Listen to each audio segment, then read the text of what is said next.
নমস্কার বন্ধুরা, তোমাদের সকলকে স্বাগত জানাই নিত্যানন্দ একাডেমিতে। তো আজকে তোমাদের জন্য বাংলা এসএলএসটির আরও একটি নতুন ক্লাস নিয়ে চলে এসেছি। বাংলা এসএলএসটির সমগ্র সিলেবাসের উপর থেকে 60টি খুবই বাছাই করা গুরুত্বপূর্ণ প্রশ্নের আজকের এই মক টেস্ট। তাই আজকের এই মক টেস্ট তোমরা অবশ্যই শেষ পর্যন্ত দেখো। আর যারা আমাদের চ্যানেলের আগের ক্লাসগুলি দেখোনি, তোমরা সে ক্লাসগুলি অবশ্যই দেখে নেবে। তোমরা বাংলা এসএলএসটির সমস্ত গুরুত্বপূর্ণ ক্লাসের প্লেলিস্ট এই ভিডিও ডেসক্রিপশন বক্সে পেয়ে যাবে। তোমরা সেখান থেকে সমস্ত ক্লাসগুলি দেখে নিতে পারবে। তো আজকের মক টেস্ট শুরু করব। তার আগে একটি খুবই গুরুত্বপূর্ণ কথা, তোমরা যারা এসএলএসটি ছাড়াও ডব্লিউবিপি, রেলওয়ে এবং আদার্স চাকরির যারা প্রস্তুতি নিচ্ছ, তোমাদের জন্য একটি নতুন চ্যানেল ওপেন করা হয়েছে রেলওয়ে টপার্স একাডেমি নামে। তোমরা সেই চ্যানেলটিকে অবশ্যই সাবস্ক্রাইব করে নেবে। তো সেই চ্যানেলের লিঙ্ক তোমরা এই ভিডিও ডেসক্রিপশন বক্সে পেয়ে যাবে এবং এই ভিডিওর ফার্স্ট কমেন্টে পেয়ে যাবে। তাহলে চলো আর দেরি করবো না, আজকের মক টেস্টটিকে শুরু করা যাক। প্রত্যেকেই আমার প্রশ্ন বলার পর উত্তরগুলি লাইভ চ্যাটে অ্যান্সার করে জানাবে। তো চলো প্রথম প্রশ্নে চলে যাই। প্রথম প্রশ্ন দেখো, অঘোরবাবু রবীন্দ্রনাথকে ইংরেজি পড়াবেন, এ বাক্যে প্রযোজক কর্তা কোনটি? অঘোরবাবু রবীন্দ্রনাথ ইংরেজি নাকি পড়াবেন? প্রত্যেকে সঠিক উত্তর কমেন্ট করে জানাও কোনটি হবে সঠিক উত্তর। তো এই প্রশ্নের সঠিক উত্তরটি হয়ে যাবে অঘোরবাবু। অঘোরবাবু হচ্ছেন প্রযোজক কর্তা। তো প্রযোজক কর্তা কি? যে কর্তা নিজে না কাজ করে অপরকে দিয়ে কাজ করায়, সেই হচ্ছে প্রযোজক কর্তা। তো এখানে অঘোরবাবু রবীন্দ্রনাথকে ইংরেজি পড়াবেন। তো ইংরেজি পড়বে কে? রবীন্দ্রনাথ। পড়ার কাজটা করবে রবীন্দ্রনাথ, তাই অঘোরবাবু হয়ে যাবে প্রযোজক কর্তা। এবং অপরের অনুপ্রেরণায় যে কাজটি করবে সে হচ্ছে প্রযোজ্যকর্তা। যে অপরের অনুপ্রেরণায় কাজ করে সে হচ্ছে প্রযোজ্যকর্তা, এবং যে অপরকে দিয়ে কাজ করায় সে হচ্ছে প্রযোজককর্তা। ভয়ে প্রাণ কাঁপতে লাগলো, ভয়ে কোন প্রকার করণ? উপায়াত্মকরণ, কালাত্মকরণ, হেতুময়করণ নাকি লক্ষণাত্মকরণ? ভয়ে এটা কোন প্রকার করণ হবে? প্রত্যেকে সঠিক উত্তর কমেন্ট করে জানো। তো ভয়ে এটি হয়ে যাবে হেতুময়করণ। হেতুময়করণে কি হয়? হেতু বা কারণ বোঝাবে। চলো 3 নম্বর প্রশ্নে। রাজা বাদশাহ শব্দটি হলো দ্বিরুক্ত শব্দের শব্দদ্বৈত, যুগ্ম শব্দের শব্দদ্বৈত, পদ বিকারবাচক শব্দদ্বৈত নাকি ধনাত্মক শব্দদ্বৈত? রাজা বাদশাহ এটি কোন প্রকার শব্দদ্বৈত? প্রত্যেকে সঠিক উত্তর কমেন্ট করে জানাও। রাজা বাদশাহ এটি কোন প্রকার শব্দদ্বৈত? তো রাজা বাদশাহ এটি হয়ে যাবে যুগ্ম শব্দের শব্দদ্বৈত। অপশন খ হচ্ছে সঠিক উত্তর। যুগ্ম শব্দের শব্দদ্বৈত 3 রকমের হয়: সমর্থক, প্রায় সমর্থক এবং বিপরীতার্থক। এই যে রাজা বাদশাহ এটি হচ্ছে সমর্থক যুগ্ম শব্দের শব্দদ্বৈত। গিয়ে শুনি ব্রহ্মপুত্রে বন্যা এসেছে, এটি কোন প্রকার বাক্যের উদাহরণ? সরল বাক্য, জটিল বাক্য, যৌগিক বাক্য নাকি মিশ্র বাক্য? তো গিয়ে শুনি ব্রহ্মপুত্রে বন্যা এসেছে এটি হচ্ছে জটিল বাক্যের উদাহরণ। তো জটিল বাক্য কি? যে বাক্যে প্রধান খণ্ড বাক্যের অধীন বা আশ্রিত করে এক বা একাধিক অপ্রধান খণ্ডবাক্য থাকবে, তাকে বলে জটিল বাক্য। অপ্রধান খণ্ডবাক্যের ছাড়া অপ্রধান খণ্ডবাক্য ছাড়া কিন্তু প্রধান বাক্যের ভাবের পূর্ণতা পায় না। এখানে দেখো 2টি বাক্য রয়েছে। গিয়ে শুনি এটি হচ্ছে প্রধান খণ্ডবাক্য এবং ব্রহ্মপুত্রে বন্যা এসেছে এটি অপ্রধান খণ্ডবাক্য। যদি আমি বলি গিয়ে শুনি, তো কি শুনি? শুধুমাত্র প্রধান খণ্ডবাক্যটি বলতে গেলে কিন্তু ভাবের পূর্ণতা পাচ্ছে না। তার সাথে যদি অপ্রধান খণ্ডবাক্যটা বলি তখন কিন্তু ভাবের পূর্ণতা পাচ্ছে। গিয়ে শুনি ব্রহ্মপুত্রে বন্যা এসেছে। চলো 5 নম্বর প্রশ্নে। খালাস কোন শব্দ? দেশি শব্দ, আরবি শব্দ, ফার্সি শব্দ নাকি পর্তুগিজ শব্দ? খালাস এটা কোন প্রকার শব্দ? তো খালাস এটি হয়ে যাবে আরবি শব্দ। চলো পরবর্তী প্রশ্নে। বঙ্গদর্শনে যে জিনিসটা বাংলার ঘরে ঘরে সকলের মনকে নাড়া দিচ্ছিল সে হচ্ছে বিষবৃক্ষ। বঙ্কিমচন্দ্রের উপন্যাস সম্পর্কে এই মন্তব্যটি কে করেছেন? বুদ্ধদেব বসু, নজরুল ইসলাম, রবীন্দ্রনাথ ঠাকুর নাকি সুকুমার সেন? তো প্রত্যেকে সঠিক উত্তর কমেন্ট করে জানাও কোনটি হবে সঠিক উত্তর। তো এই প্রশ্নের সঠিক উত্তরটি হয়ে যাবে রবীন্দ্রনাথ ঠাকুর। চলো 7 নম্বর প্রশ্নে। 7 নম্বর প্রশ্ন হচ্ছে, দেখো, শ্রীকৃষ্ণ কীর্তন কাব্যের কোন খণ্ডকে ভাগবতের রাস বলা হয়? বংশীখণ্ড, ছত্রখণ্ড, নৌকাখণ্ড নাকি বৃন্দাবন খণ্ড? শ্রীকৃষ্ণ কীর্তন কাব্যের কোন খণ্ডকে ভাগবতের রাস বলা হয়? তো প্রত্যেকে সঠিক উত্তর তাড়াতাড়ি কমেন্ট করে জানাও কোনটি হবে সঠিক উত্তর। শ্রীকৃষ্ণ কীর্তন কাব্যের কোন খণ্ডকে ভাগবতের রাস বলা হয়? তো এই প্রশ্নের সঠিক উত্তরটি হয়ে যাবে বৃন্দাবন খণ্ডকে। 8 নম্বর প্রশ্ন, দেখো, জ্ঞানদাসকে কার ভাবশিষ্য বলা হয়? গোবিন্দ দাস, বিদ্যাপতি, চণ্ডীদাস নাকি বল্লভ দাস? জ্ঞানদাসকে কার ভাবশিষ্য বলা হয়? তো জ্ঞানদাসকে বলা হয় চণ্ডীদাসের ভাবশিষ্য।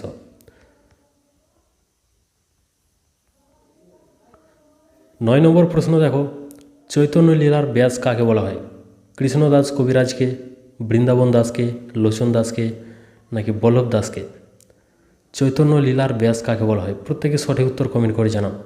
ভেরি ভেরি ইম্পর্টেন্ট প্রশ্ন। চৈতন্য লীলার ব্যাস কাকে বলা হয়? তো চৈতন্য লীলার ব্যাস বলা হয় বৃন্দাবন দাসকে। অপশান খ হচ্ছে সঠিক উত্তর।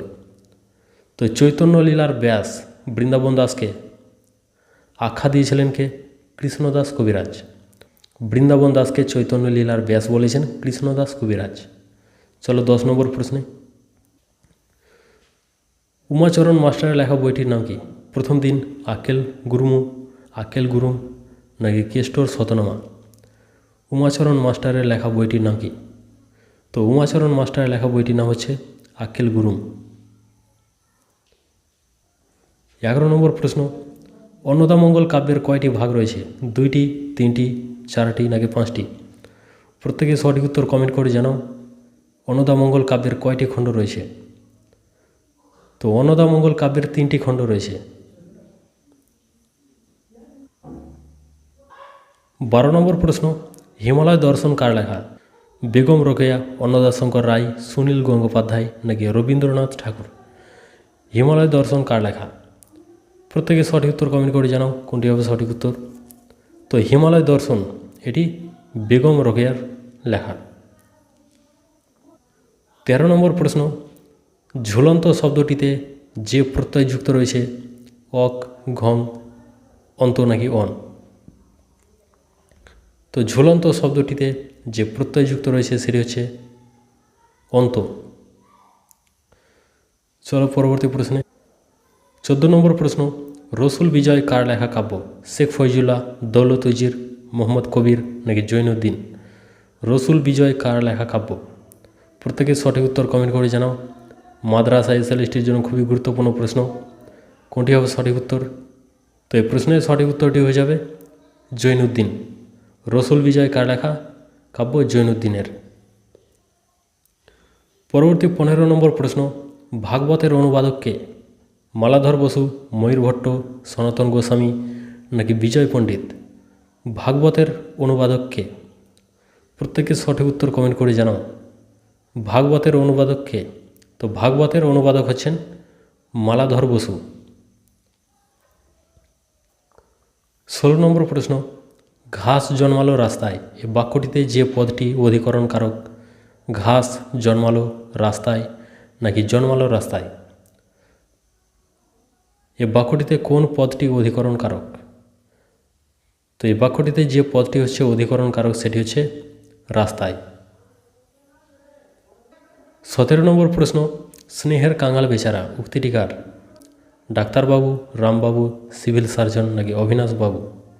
স্নেহের কাঙাল বেচারা উক্তিটি কে করেছিলেন? তো স্নেহের কাঙাল বেচারা এই উক্তিটি করেছিলেন অবিনাশ বাবু। 18 নম্বর প্রশ্ন, দেখো, নগরলক্ষ্মী কবিতায় নগরলক্ষ্মী কে? দেবীলক্ষ্মী, সরস্বতী, পার্বতী নাকি সুপ্রিয়া? নগরলক্ষ্মী কবিতায় নগরলক্ষ্মী কে? তো নগরলক্ষ্মী কবিতায় নগরলক্ষ্মী হচ্ছে সুপ্রিয়া। 19 নম্বর প্রশ্ন, দেখো, হরিত ক্ষেত্র কোথায় মেশে? দিগন্তে, পাহাড়তলে, আকাশতলে নাকি নদীর পাড়ে? হরিত ক্ষেত্র কোথায় মেশে? তো হরিত ক্ষেত্র মেশে আকাশতলে। 20 নম্বর প্রশ্ন দেখো, চিরকুমার সভা কোন উপন্যাসের নাট্যরূপ? ঘরে বাইরে, প্রজাপতির নির্বন্ধ, 4 অধ্যায় নাকি চতুরঙ্গ? চিরকুমার সভা কোন উপন্যাসের নাট্যরূপ? তো এই প্রশ্নের সঠিক উত্তরটি হয়ে যাবে প্রজাপতির নির্বন্ধ। 21 নম্বর প্রশ্ন, রবীন্দ্রনাথের রচিত প্রথম নাটক কোনটি? বাল্মীকি প্রতিভা, মায়ার খেলা, বিদায় অভিশাপ নাকি চিত্রাঙ্গদা? প্রত্যেকের সঠিক উত্তর কমেন্ট করে জানাও। রবীন্দ্রনাথের রচিত প্রথম নাটক কোনটি? তো রবীন্দ্রনাথের রচিত প্রথম নাটক হয়ে যাবে বাল্মীকি প্রতিভা। 22 নম্বর প্রশ্ন দেখো, ঈশ্বর কবিতাটির মূল কাব্যগ্রন্থের নাম কি? সর্বহারা, ফণিমনসা, বিষের বাঁশি নাকি অগ্নিবীণা? কাজী নজরুল ইসলামের ঈশ্বর কবিতাটির মূল কাব্যগ্রন্থের নাম কি? প্রত্যেকে সঠিক উত্তর কমেন্ট করে জানাও কোনটি হবে সঠিক উত্তর। তো কাজী নজরুল ইসলামের ঈশ্বর কবিতাটির মূল কাব্যগ্রন্থের নাম হয়ে যাবে সর্বহারা। পরবর্তী 23 নম্বর প্রশ্ন, সত্য সিন্ধু কোন সমাস? সাধারণ কর্মধারয়, উপমান কর্মধারয়, উপমিত কর্মধারয় নাকি রূপক কর্মধারয় সমাস? তো সত্য সিন্ধু কোন সমাস হবে? তো সত্য সিন্ধু এটি হয়ে যাবে রূপক কর্মধারয় সমাস, সত্যরূপ সিন্ধু। 24 নম্বর প্রশ্ন, চন্দ্রনাথের স্মৃতি লেখকের মনে কেমনভাবে রয়েছে? ধ্রুবতারার মতো, শুকতারার মতো, কালপুরুষের মতো নাকি সূর্যের মতো? প্রত্যেকে সঠিক উত্তর কমেন্ট করে জানাও। চন্দ্রনাথের স্মৃতি লেখকের মনে কেমনভাবে রয়েছে? তো এই প্রশ্নের সঠিক উত্তরটি হয়ে যাবে অপশান নম্বর গ, কালপুরুষ নক্ষত্রের মতো। চন্দ্রনাথের স্মৃতি লেখকের মনে এখনও রয়েছে কালপুরুষ নক্ষত্রের মতো। চলো পরবর্তী প্রশ্নে। 25 নম্বর প্রশ্ন, ডাকটিকিট কবিতায় কতগুলি দেশের কথা বলা হয়েছে? 11টি, 12টি, 13টি নাকি 14টি? ডাকটিকিট কবিতায় কতগুলি দেশের কথা বলা হয়েছে? তো ডাকটিকিট কবিতায় দেশের কথা বলা হয়েছে 13টি। 26 নম্বর প্রশ্ন দেখো, শ্লোক থেকে হয়েছে শ্লোক, এখানে কোন প্রকার ধ্বনি পরিবর্তন হয়েছে? স্বরভক্তি, বিষমী ভবন, বর্ণ বিপর্যয় নাকি ধ্বনিলোপ? প্রত্যেকে সঠিক উত্তর কমেন্ট করে জানাও। শ্লোক থেকে হয়েছে শ্লোক, এখানে কোন প্রকার ধ্বনি পরিবর্তন হয়েছে? তো এখানে যে প্রকার ধ্বনি পরিবর্তন হয়েছে সেটি হচ্ছে স্বরভক্তি। স্বরভক্তি কি?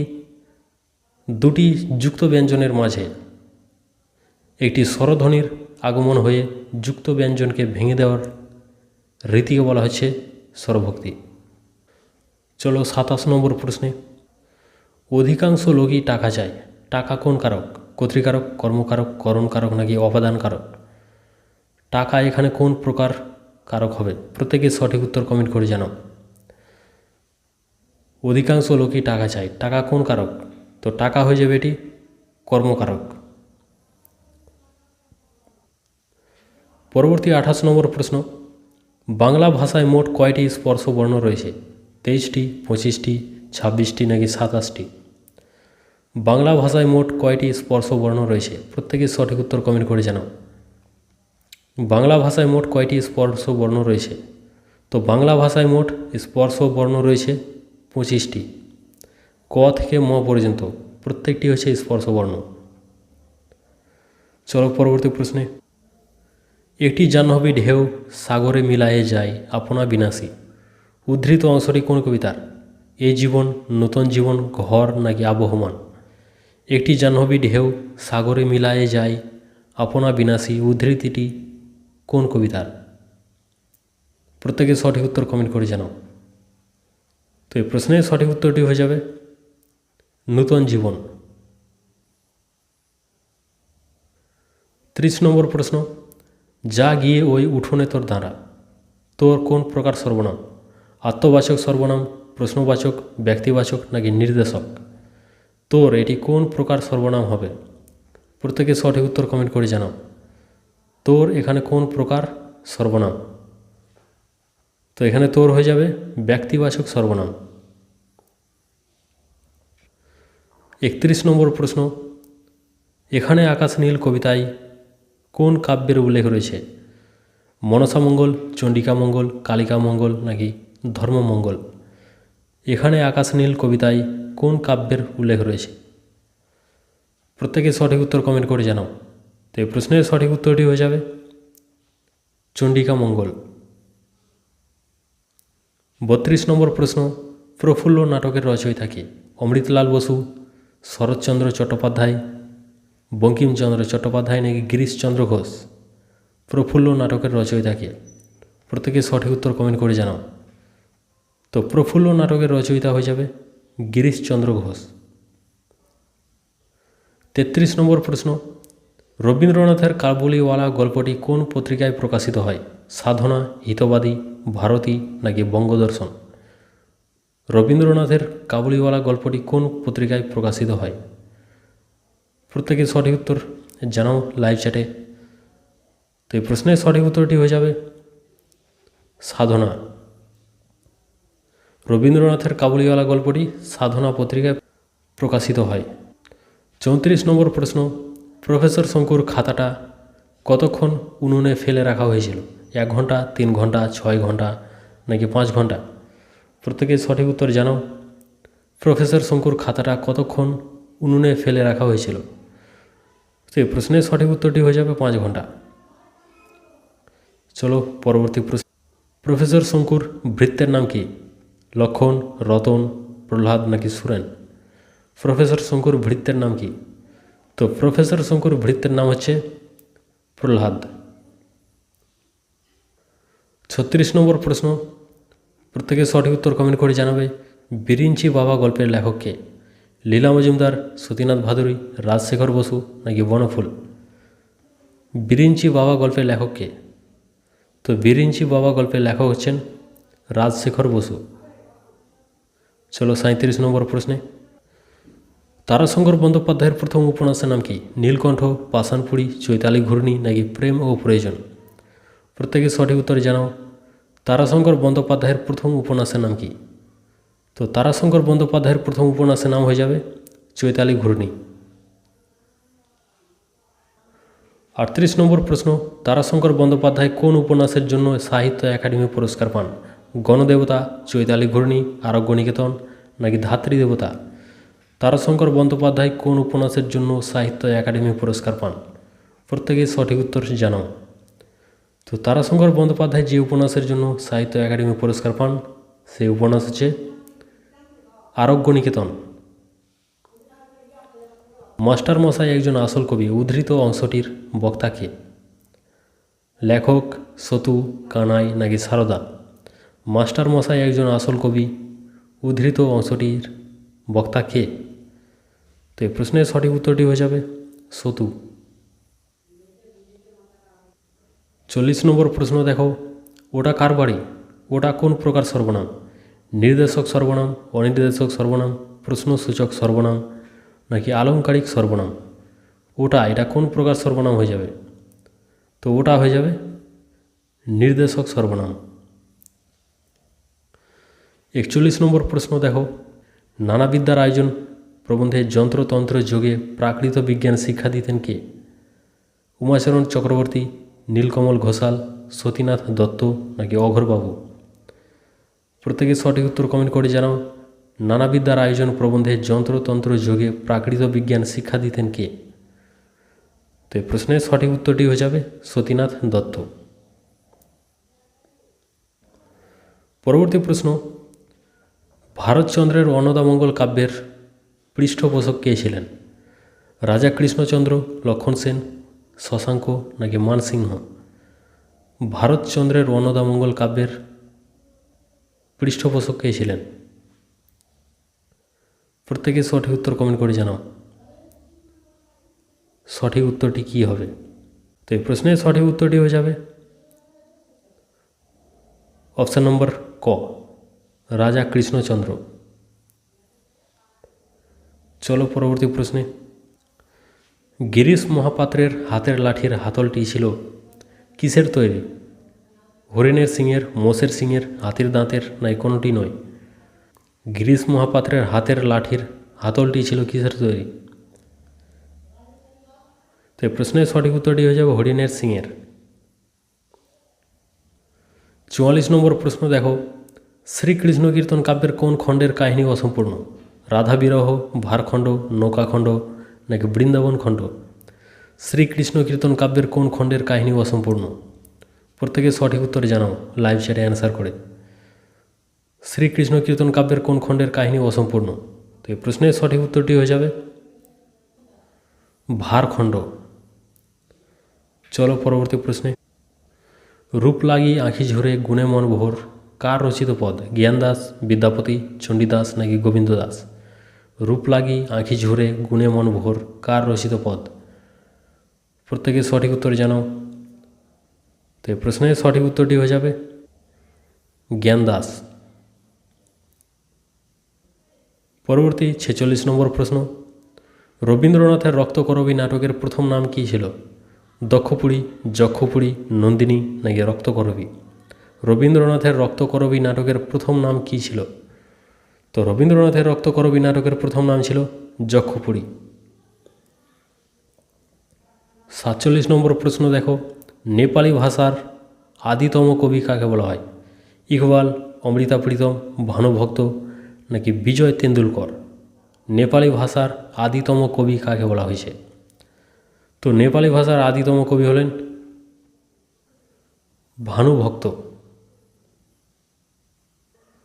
পরবর্তী 48 নম্বর প্রশ্ন দেখো, রবীন্দ্রনাথের লেখা প্রথম পূর্ণাঙ্গ নৃত্যনাট্যের নাম কি? মায়ের খেলা, রুদ্রচণ্ড, চিত্রাঙ্গদা, নাকি কাহিনী? প্রত্যেকে সঠিক উত্তর কমেন্ট করে জানাও। তো এ প্রশ্নের সঠিক উত্তরটি হয়ে যাবে চিত্রাঙ্গদা। পরবর্তী প্রশ্ন, সুহাসের মতো স্ট্রোক শিখতে কনির 2 দিনের জায়গায় কতদিন হয়ে গিয়েছিল? 5 দিন, 7 দিন, 14 দিন, নাকি 17 দিন? তো এই প্রশ্নের সঠিক উত্তরটি হয়ে যাবে 17 দিন। 50 নম্বর প্রশ্ন, পরশমণি পদটি চণ্ডীদাসের পদাবলীর কত সংখ্যক পদ? 12, 21, 36, নাকি 42? তো এই প্রশ্নের সঠিক উত্তরটি হয়ে যাবে 42। 51 নম্বর প্রশ্ন, প্রাচী ধরিত্রীর বুক থেকে ছিনিয়ে নিয়ে গেল তোমাকে। কে ছিনিয়ে নিয়ে গেল? জলদস্যু, সভ্যের বর্বর জাতি, রুদ্র সমুদ্রের বাহু, নাকি অপমানিত ইতিহাস? প্রত্যেকে সঠিক উত্তর জানাও। তো এই প্রশ্নের সঠিক উত্তরটি হয়ে যাবে রুদ্র সমুদ্রের বাহু। 52 নম্বর প্রশ্ন, কে ঘড়ির ব্যবসা বন্ধ করে শিক্ষার প্রসারে আত্মনিয়োগ করেছিলেন? দ্বারকানাথ ঠাকুর, রামমোহন রায়, আলেকজান্ডার ডাফ, নাকি ডেভিড হেয়ার? কে ঘড়ির ব্যবসা বন্ধ করে শিক্ষার প্রসারে আত্মনিয়োগ করেছিলেন? তো এই প্রশ্নের সঠিক উত্তরটি হয়ে যাবে অপশান নম্বর ঘ, ডেভিড হেয়ার। 53 নম্বর প্রশ্ন, ব্রোঞ্জের শলাকার পোশাকি নাম কি? ময়লাস, স্টাইলাস, ফাইগাস, নাকি জ্ঞানাঞ্জন? ব্রোঞ্জের শলাকার পোশাকি নাম কি? তো ব্রোঞ্জের শলাকার পোশাকির নাম হচ্ছে স্টাইলাস।